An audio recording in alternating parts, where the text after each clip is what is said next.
The Diocese of Greensburg is proud to introduce our newest priests, 3 men with 3 very different paths, all leading to Christ.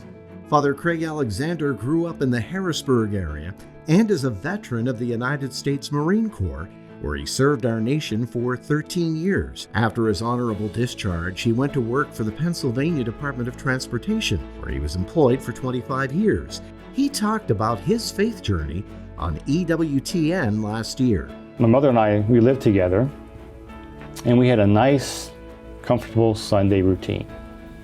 She would go to church, and I would stay home, and I'd make us lunch. And she would try and tell me what the pastor preached about that day and about the Bible. I didn't want to hear it. I thought my life was perfect. Until one Sunday, I had this overwhelming desire to go to Mass. Uniontown native David Sluzarek said he felt a persistent tug on his heart to serve God through the priesthood.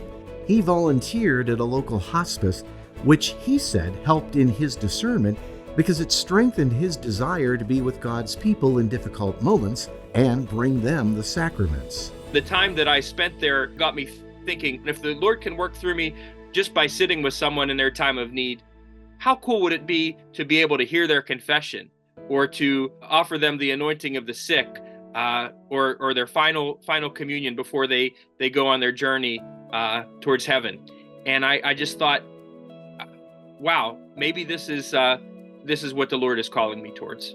Father John Torres is a native of Brazil. His parents, Antonio and Lucia, traveled from Brazil to attend their son's ordination at Blessed Sacrament Cathedral.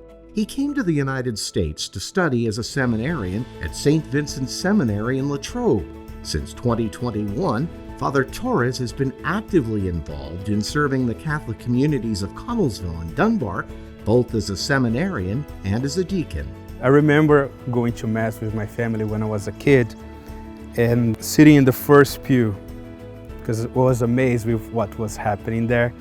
I didn't know what it was. I was, oh, this is beautiful. I don't know what that is, but that's what I want to be. But I think my heart is in peace. I think that I am where God wants me to be. And again, I'm not going to save the world, but I can do my little bit to try to help.